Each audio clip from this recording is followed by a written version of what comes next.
কোন sentence A have অথবা has অথবা হ্যাড অথবা গেট অথবা গট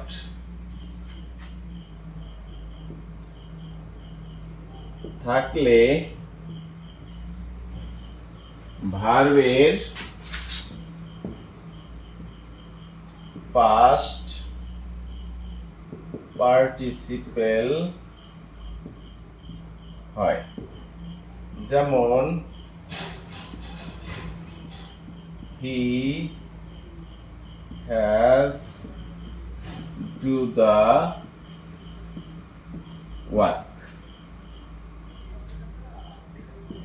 তাহলে আমি জানতে পারলাম যে কোন সেন্টেন্সে have has had gate goat থাকলে ভার্বের পাস্ট পার্টিসিপেল হয়, ভার্বের পাস্ট পার্টিসিপেল হয়। এখন এই বাক্যটা আমার কারেক্ট করতে হবে, হি হ্যাজ ডু দ্য ওয়ার্ক। তাহলে যে ভার্বটা ডু এটাকে আমার কারেক্ট ফর্মে লিখতে হবে। তাহলে এখানে আমি দেখতে পাই কি আছে, হ্যাজ। তা আমি জানতে পারি যে have has had gate goat থাকলে ভার্বের পাস্ট পার্টিসিপেল হয়। তো এখানে হ্যাজ আছে, এখানে কি আছে, হ্যাজ। তাহলে হ্যাজ থাকলে ভার্বের কি হবে, পাস্ট পার্টিসিপেল।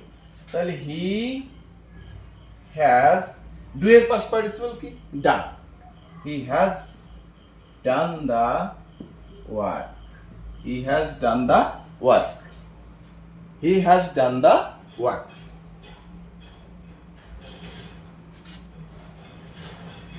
I have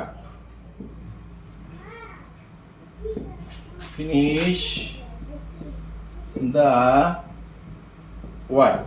যে I have finished the work, এখানে আমি এই যে ফিনিশ ভার্বটা এটাকে ভুল আছে সঠিক করতে হবে। তাহলে আমি কি দেখতে পাই, এখানে কি আছে, হ্যাভ।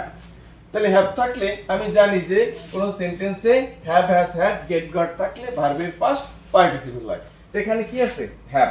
তাহলে হ্যাভ থাকলে কি হবে, ভার্বের পাস্ট পার্টিসিপেল হবে। তাহলে সঠিক হবে I have finished. I have finished the work. কারণ এখানে হ্যাভ আছে, হ্যাভ থাকলে ফিনিশের পাস্ট পার্টিসিপেল লিখতে হবে। তাহলে ফিনিশের পাস্ট পার্টিসিপল কি, ফিনিশড। ফিনিশের পাস্ট পার্টিসিপল আছে ফিনিশড, যে I have finished the work. কারণ হ্যাভ থাকলে ভার্বের পাস্ট পার্টিসিপল করতে হবে। তাহলে আমরা কি জানলাম, কোন সেন্টেন্সে have has had, have has had gate goat, have has had gate goat থাকলে ভার্বের পাস্ট পার্টিসিপল করতে হয়।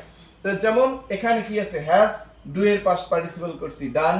এখানে কি আছে, হ্যাভ, ফিনিশ এর পাস্ট পার্টিসিপল করছি কি, ফিনিশড। যে আমরা have has had gate goat থাকলে মূল ভার্বের কি করব, পাস্ট পার্টিসিপল করব।